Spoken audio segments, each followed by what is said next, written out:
En el día de hoy, un poco la idea era lo que vimos la vez pasada, ¿no? Cómo hacemos el tema de las metas y realmente cómo uno podría encontrar la forma de mantener las metas. Entonces me parecía ideal si podíamos buscar en la vida de Pablo algunos datos. Por ejemplo, en 1 Corintios 11:1 y en 4:16, una iglesia que tenía problemas de vida cristiana y de doctrina, él les dice, sed imitadores de mí como yo de Cristo. Pero después le escribe desde la cárcel a la iglesia de Filipos y 2 veces le va a decir lo mismo, que lo imiten a él. Y en Efesios 4 también vuelve a decir eso. Entonces, vamos a tratar de hacer algo que es un método donde sacamos pasajes diferentes para agruparlos en la vida de Pablo. Este sistema de tomar pasajes de diferentes lugares a veces puede sacar una enseñanza errónea, pero si seguimos el contexto no nos va a pasar. Así que los hermanos que tienen oportunidad de estar viendo este tema, vamos a mirar. Lo primero que tenemos que entender es que hay propósitos divinos y hay propósitos humanos. Ahora, ¿cómo los conjugamos? ¿Cómo los entendemos? Bueno, lo primero que tenemos que recordar es que Dios es soberano. Y antes de la fundación del mundo, antes de que todo lo que vemos hoy existiese, Él tenía ya diseñado un plan. Él no es que improvisó en la marcha. Un plan perfecto. En ese plan hay cosas que nosotros no podemos hacer. No podemos elegir dónde nacer, quiénes van a ser nuestros padres, cuáles van a ser las características genéticas que vamos a heredar, si van a ser de nuestros abuelos, bisabuelos, tatarabuelos o de nuestros padres. Pero esos aspectos están relacionados con la soberanía de Dios. Así que cuando uno nace en este mundo, sin darse cuenta, Dios lo coloca en algún lugar. Con algunas circunstancias, por ejemplo, como hoy en Ucrania, con el tema de la guerra, siguen naciendo chicos. Y esos chicos no eligieron el tiempo para nacer. O como en el caso de María, que se recuerda que se tuvo que venir en la época de la guerra. No lo elegimos nosotros. De la misma manera, Pablo no eligió dónde nacer. Ni Juan, ni Marcos, ni Pedro. Pero Dios los colocó en ciertos lugares y les dio una capacidad secular, intelectualmente hablando, para algo que Dios iba a usar después. Así que lo más importante de conjugar la soberanía de Dios es entender que Él maneja los tiempos. Entonces nosotros no somos responsables de aquello que heredamos, genéticamente ni socialmente. Pero ¿dónde va a estar nuestra responsabilidad? ¿En qué es lo que nos vamos a guardar para el futuro? ¿A qué le vamos a dar prioridad? Por ejemplo, si alguien nace en un lugar humilde, muy pobre, de tal manera que no tiene ni siquiera para comer, parte de su conducta psicológica va a ser tratar de ser más cuidadoso con las cosas que va recibiendo, al punto que puede ser hasta miserable, diríamos, usando un término común, y avaro. Eso va a depender de cómo se vaya formando después en la sociedad. Pero cuando uno llega a la Escritura, ahí hay un cambio. Y eso es lo que vamos a tratar de ver en la vida de Pablo. Así que vamos a la primera diapositiva y lo que vamos a tratar de ver es el temario. ¿Cuáles eran las metas en la vida de Saulo? Y puse Saulo porque todavía no se convirtió. Y es para que comparemos que esto también nos puede pasar a nosotros. Lo segundo que vamos a ver es cómo se cambiaron estas metas, en qué momento, por qué razón. A veces la sociedad podría hacer que se cambien nuestras metas seculares por una hiperinflación o por una abundancia de riquezas. Pero se pueden ir cambiando algunas, no todas. En tercer lugar, vamos a ver la forma en que se mantuvieron las metas en la vida de Pablo. Es decir, ¿hay algún método donde yo puedo tener alguna meta que dé lugar a Dios, pero también la mantenga en el tiempo? Porque a veces en el tiempo las vamos perdiendo. ¿Cuántas veces nos hemos propuesto todos los días voy a leer mi Biblia y de repente hay semanas que no la abrimos? ¿Qué es lo que sucede? Bueno, nos falta un orden, una organización. En cuarto lugar, vamos a tratar de ver dónde tenía la mirada puesta Pablo. Y es en la recompensa de esas metas. Nosotros, cuando nos proponemos tener una casa, tener un coche, comprarnos tal o cual ropa, nuestra meta está fijada en eso y podemos ir juntando cosas para que el día que llegue podamos tener eso. O si perdemos de vista lo que queremos disfrutar en ese momento, porque también es como un premio psicológico. Alcanzar algo en la vida tiene que ver con eso, lo emocional, donde está la mente, por supuesto, la voluntad y la emoción. Así que vamos a ver por qué Pablo podía mantener esas metas al tener puesta la mirada en ese galardón. Y después vamos a pensar en nuestras metas como creyentes individuales, que es el objetivo, y también como iglesia, porque estos son elementos que nos van a ayudar. Así que vamos a ver el primer punto, las metas en la vida de Pablo. Recuerden, nosotros y la soberanía de Dios. Recuerden que no siempre las metas que vamos a planear en nuestra vida secular a veces coinciden con las metas que Dios tiene para nosotros. Así que vamos a ver a Pablo. Fíjense ustedes, en Hechos 22, en Hechos 26 y en Filipenses 3, que son los pasajes, nos vamos a dar cuenta.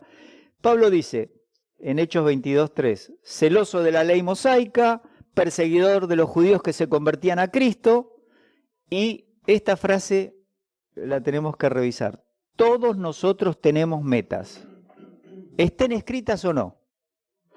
Yo siempre prefiero que las tengan escritas para que ustedes puedan charlar con el Señor sobre esas metas, si se logran o no se logran, agradecer o mantener el tema. Hay otra frase que va con esta. Esas metas, escritas o no, determinan el uso de nuestro tiempo y de nuestro dinero, que son las cosas más preciadas que tenemos, incluyendo el uso de toda nuestra vida. Esto creo que después lo van a tener grabado como para poder verlo. Así que vamos a mirar Hechos 9, vamos a ver la conversión de Pablo. Mas yendo por el camino, dice el versículo 3, aconteció que al llegar cerca de Damasco, repentinamente le rodeó un resplandor de luz del cielo, y cayendo en tierra oyó una voz que le decía, Saulo, Saulo, ¿por qué me persigues? Él dijo, ¿quién eres, Señor? Y le dijo, yo soy Jesús a quien tú persigues. Dura cosa te es dar coces contra el aguijón. Él, temblando y temeroso, dijo, Señor, ¿qué quieres que yo haga? Y el Señor le dijo, levántate y entra en la ciudad y se te dirá lo que debes hacer. ¿Por qué quiero que miremos estos textos? Porque Pablo va con un propósito, pero ahí interviene el Señor. Y hay dos preguntas que él hace, que es justamente en la próxima diapositiva lo que vamos a tratar de mirar. ¿Qué pasó? Que hubo cambios en la vida de Pablo. En primer lugar, él pregunta, ¿quién eres, Señor? Es decir, de verdad, yo estoy haciendo algo, dice en Filipenses 3, que era para agradar al Dios de nuestros padres. En Hechos 26 dice, yo vivía celoso de la ley porque tenía la esperanza de la recompensa que Dios le va a dar a cada uno, a justos como injustos. Entonces su primera pregunta es, ¿quién es ese Señor que le está diciendo, Saulo, Saulo, ¿por qué me persigues? Así que a veces en nuestra vida, este es el primer punto para los cambios en las metas. ¿Quién es el Señor? Si yo voy a ser el Señor de mi vida, está perfecto, haz lo que se te dé la gana. Pero si le vas a dar a Dios el primer lugar, bueno, entonces ahí hay que reordenar las metas. Vamos a mirar en segundo lugar. Pablo no se puso a pensar en ese momento que supo que era el Señor Jesucristo. Bueno, ¿y ahora qué? No, dijo, ¿qué querés que yo haga? ¿Ven esto? Si Él es Dios, ¿qué querés que yo haga? Pedro le va a decir cuando le dice en la visión de ese lienzo que bajaba con animales inmundos, y dice, levántate, mata y come, le dice, Señor, no.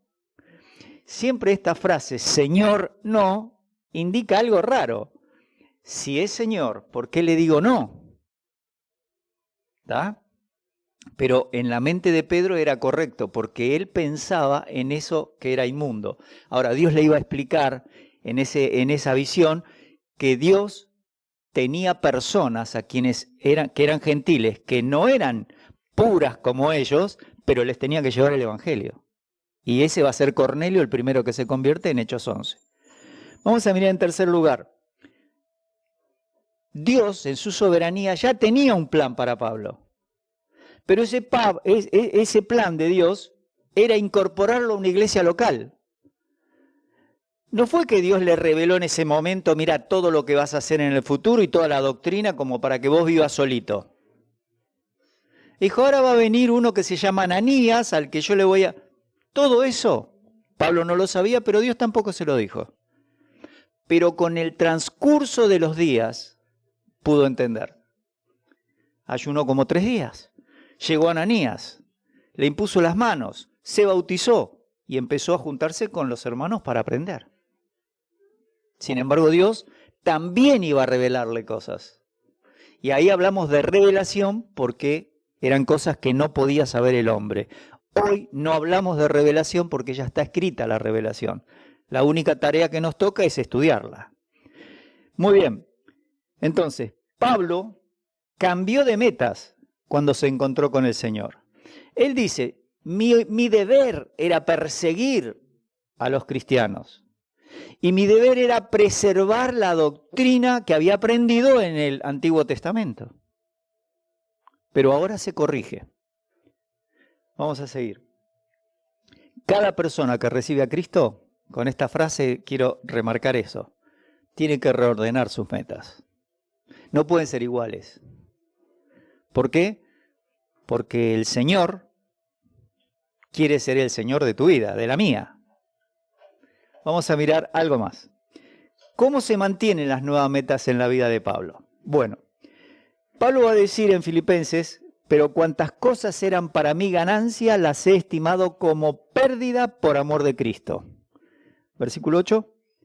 Y ciertamente aún estimo todas las cosas como pérdida por la excelencia del conocimiento de Cristo Jesús, mi Señor, por amor del cual lo he perdido todo y lo tengo por basura para ganar a Cristo y ser hallado en Él, no teniendo mi propia justicia que es por la ley, sino la que es por la fe de Cristo, la justicia que es de Dios por la fe. Un versículo más, fíjense, a fin de conocerle y el poder de su resurrección y la participación de sus padecimientos, llegando a ser semejante a Él en su muerte.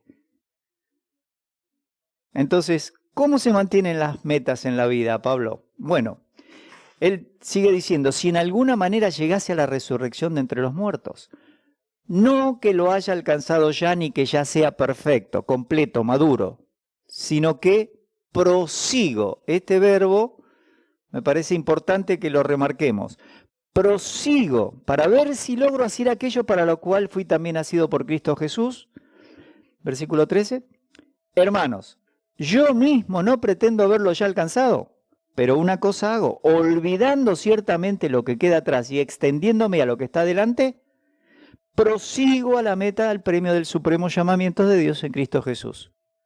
Así que lo que está explicando Pablo es, ¿saben cómo se mantienen las metas? Primero, que Dios sea el primero.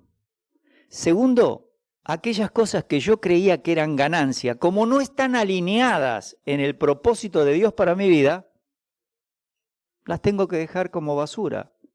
No están. Imagínate que se convierte alguien que estaba en la masonería.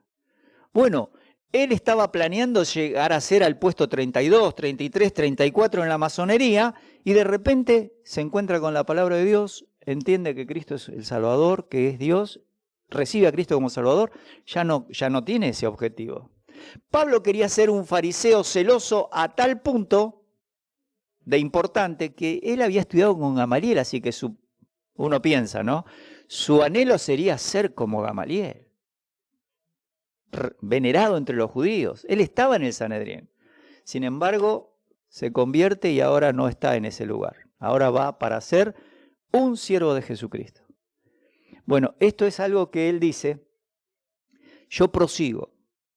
Es decir, esa meta que yo tenía estaba equivocada, no está alineada con lo que Dios quiere. Así que la voy a dejar de lado y voy a poner esta línea recta entre mi conversión y el día que esté en la presencia de Dios. Entonces, esta expresión, prosigo a la meta, prosigo para ver si logro hacer aquello, son las maneras en que se mantiene. Y así es la meta en la vida diaria. Aquel que quiere hablar inglés va a tener que estudiar mucho tiempo, hasta que un día lo habla bastante bien y se irá a Estados Unidos, irá a Inglaterra y seguirá practicando, porque adquirir un idioma nunca lo llegamos a dominar totalmente. Generalmente aún nos toca estudiar la lengua en que hemos nacido. Y aún así, el castellano sobre todo, que tiene más de 5.000 verbos, nunca llegamos a conocer todo. Así que proseguir a la meta, al premio del supremo llamamiento de Dios en Cristo Jesús. Esa es la forma en que se mantiene la meta, mirando ese lugar todo el tiempo, todos los días. Vamos a ver algo más. ¿Qué hizo Pablo? Él pensaba así: nada que suplantara al Señor podía ser considerado dentro de las metas de su vida. Esta frase tiene que ver con lo que nosotros deberíamos pensar. Él dijo, sed imitadores de mí como yo de Cristo. Y él insiste con eso 5 veces ahí en el Nuevo Testamento. Entonces, primero, su mente y su corazón. Y es lo que nos pasa a nosotros. Yo tengo que entender y darme cuenta que ese tiene que ser la pasión de mi vida. Para Pablo era conocer y amar al Señor. Eso, como vimos en Filipenses, era fundamental. Necesito que Dios sea el centro de mis pensamientos y de mis sentimientos, de esa codicia sana que tiene el corazón de estar en comunión y agradar a Dios. Lo segundo, a la sociedad, es decir, los que me rodean. Tengo que servir al Señor predicando el Evangelio. Constantemente Él va a plantearse eso. Si ven Romanos 1, dice, a romanos, a griegos, a sabios y a no sabios, yo soy deudor y estoy pronto para anunciar el Evangelio. Así que esta tendría que ser también una meta nuestra. No solo en tu mente y tu corazón, el Señor primero, amarlo, conocerlo, sino pensar en los que te rodean. Porque el plan de Dios justamente fue así. Dios mostró ese amor al poner a Cristo en la cruz para que las personas supieran de eso. Y si tus metas no involucran el evangelismo, el compartir con otros de la persona de Cristo, algo no está bien. Y hay que reordenar esa prioridad. Tercero, finalmente, la iglesia, el cuerpo de Cristo, el Señor de Pablo, que él dice que la tarea va a ser capacitar a los creyentes. ¿Pero para qué?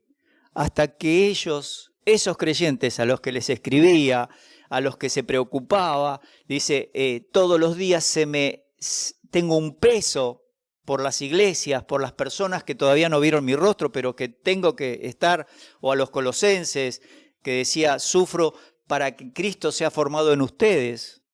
Bueno, esa era la forma en que Pablo miraba estos 3 temas. Primero, él como persona decía, mi mente y mi corazón. La voluntad es lo que hace una realidad, aquello que estaba en la mente, lo que tenemos en la mente. Lo segundo es la sociedad. Necesitan el evangelio. ¿Para qué tenemos una iglesia local? Para 3 funciones. Hacia Dios, adorarlo, hacia el mundo, evangelizarlo, y hacia los hermanos, edificarlos. Entonces las 3 cosas tienen que aparecer aquí también. Ven que la Biblia no tiene tantas cosas, tantos desarrollos filosóficos. Es muy simple. Entonces, esta es la tercera actividad, que tiene que estar en esa línea hasta el final de tu vida. Capacitar a los hermanos. Y alguien puede decir, pero lo más difícil son los hermanos, no los soporto, son hipócritas, son falsos, pero son tus hermanos. Vas a estar en la eternidad con ellos. Y justamente parte de aquello que no elegiste, que es la iglesia que te tocó, es justamente la soberanía de Dios. Sí, las suegras es importante, sería una broma, pero... Entonces, estas cosas son las formas en que se mantienen las metas en la vida. Vamos a mirar algo más. ¿Qué pasaría en la vida de Pablo al final? ¿Por qué él mantenía esas metas? Porque podría haberlas cambiado en la mitad del camino. Bien. Vamos a ver 2 Timoteo 4:5. Pero tú sé sobrio en todo, soporta las aflicciones, haz obra de evangelista, cumple tu ministerio, porque yo ya estoy para ser sacrificado y el tiempo de mi partida está cercano. He peleado la buena batalla, he acabado la carrera, he guardado la fe. Por lo demás, me está guardada la corona de justicia, la cual me dará el Señor, juez justo, en aquel día, y no solo a mí, sino también a todos los que aman su venida. Si en la vida de Pablo las metas se mantuvieron, fue su responsabilidad, pero ¿qué era lo que miraba al final de todo? Esto. El día que el Señor le diga, esta corona de justicia es tuya. En 1 Corintios 9, él dice, yo pongo mi cuerpo en servidumbre para ganar una corona que no era corruptible, la corona incorruptible. Entonces, hay que tener la vista puesta en el galardón. Yo a veces cuando comparto con algunas personas me dicen, no, gracias por esto, qué bueno. Y siempre le digo lo mismo, ojo, yo estoy robándome un pedacito de las coronas que vos vas a tener. Ese es mi objetivo, robarte coronas. O al menos las que vos vas a ganar, algo me corresponde a mí. Y eso es lo que Pablo les decía, yo en el día de Cristo me voy a gloriar si ustedes reciben sus coronas. Y les dice a los tesalonicenses, vosotros sois nuestra corona y gozo de que me gloríe. Así que esto es la manera en que nosotros podríamos mantener las metas siempre. Vamos a terminar un poquito con esto pensando en nuestras metas. Yo te propongo, y a los hermanos que escuchan por internet, que escribas las metas sin colocar un número. ¿Cuáles son las metas de tu vida? Hacete la lista. Me gustaría tener esto, tener lo otro, todo lo que es la meta. Sea ropa, sea dinero, sea coche, sea casa, sea lo que sea, viajar, lo que se te ocurra. Si haces una lista de 20, 30 cosas, está perfecto, porque eso es lo que está manejando tu vida. Son esas las metas que manejan tu vida. Segundo lugar, ahora vamos a ver qué lugar de tu mente y de tu corazón ocupa el Señor ante las metas. Porque por ahí conocer más de Cristo está en esas metas. Congregarte está, leer la Biblia está. Pero ahora le vamos a poner un número a esas prioridades, de acuerdo a lo que vos hacés. Y yo trabajo del día tantas horas. Y voy a la iglesia tantas horas. Y leo la Biblia tantas veces por semana. 1, 10, lo que sea.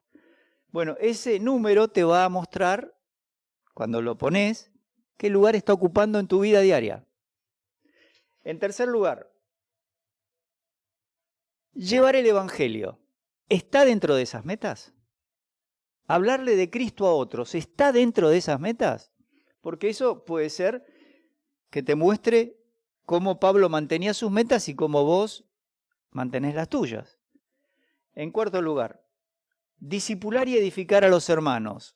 ¿Qué lugar ocupan esas metas? Capaz que no lo colocaste, pero tiene que estar. Porque si 3 son las tareas de la iglesia local, adorar a Dios, capaz que eso lo haces bien, pero evangelizar y edificar a los hermanos, ¿cómo lo organizamos? Un punto más. Si estás interesado, bueno, esto es para los que nos ven. Un punto más que quiero dejarles es, esto te va a mostrar dónde están tus metas. ¿Está bien? Y si vos sabés dónde están tus metas, sabés cómo reordenarlas, qué lugar le vas a dar. Nadie está diciendo, no, tenés que ser un pobre y miserable, no tenés que trabajar porque el Señor está cerca. No, lo que estamos diciendo es que dentro de las metas que Dios permite que tengas en tu vida, las ajustes para que de esa manera tu vida espiritual esté pensando en las coronas. Tu vida de sociedad es también llevando el Evangelio, y tu vida de iglesia es edificando a los hermanos. Con esto creo que podemos imitar a Pablo. Que el Señor le bendiga.